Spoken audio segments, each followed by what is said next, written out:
মানে আমি যদি অ্যাজ এ প্লেয়ার পার্সোনালি কোনো ভুল করে থাকি, ফার্স্ট যে ভুলটা ছিল ওটা আমার জন্য ভুল ছিল, বাট পরে যেগুলো হয়েছে ওগুলা মানে একটা মিস্টেক, ঠিক আছে।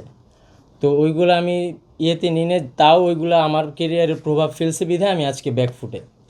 তো মানে একটা টাইমে ডিসিশন নিয়ে নিয়েছিলাম যে ক্রিকেট ছেড়ে দিব, বাট আবার শাহিন আলমের যে ভিডিওটা আমি দেখলাম, অ্যান্ড আমি বিশেষ করে আমি মানে থ্যাঙ্কস দিতে চাই আমাদের তারেক রহমান স্যারকে, যে আমি আসলে স্ট্যাটাসটা দেওয়ার সাথে সাথে এত তাড়াতাড়ি যে একটা ফিডব্যাক আসবে আমি আসলে কল্পনা করতে পারিনি বিষয়টা।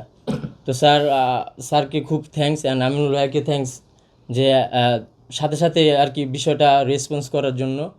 অ্যান্ড আসলে আমি ক্রিকেট লাইফে তারা চাচ্ছে যে আমি যাতে ব্যাক করতে পারি, অ্যান্ড আমি একজন পার্সোনালি প্লেয়ার হিসেবে বলতেছি আমিও চাই যে অনেক দিন ধরে চাচ্ছিলাম যে ক্রিকেটে ব্যাক করার জন্য, বাট ওই রকম সিচুয়েশন ছিল না, বাট ওই রকম অ্যাবিলিটি ছিল না যে মানে কাম ব্যাক করার মতো। একটা প্লেয়ারের অনেক কষ্ট থাকে, লাইক জিম থেকে শুরু করে ফুড অনেক কিছু, তো ওইগুলা বের করার মতো অ্যাবিলিটি আমার পক্ষে এখন ছিল না।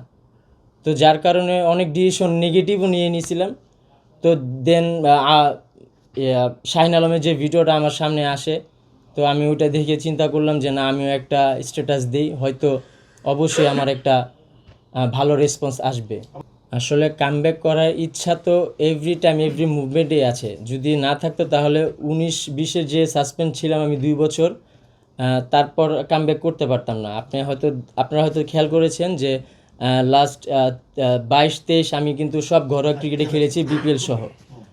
তো ইনশাল্লাহ চেষ্টা করব। আমি তখনই চেষ্টা করেছিলাম যে আরও বেটার কিভাবে করা যায়, আরও বেটার কিভাবে নিজেকে তুলে ধরা যায়। তো যেহেতু আমাকে একটা অপরচুনিটি করে দিয়েছেন স্যাররা অ্যান্ড আমিনুল ভাই, অবশ্যই আমি চেষ্টা করব যে আমাকে যাতে আরও বেটারভাবে কীভাবে আমি আরও আমার বেটার পারফরমেন্সটা শো করতে পারি।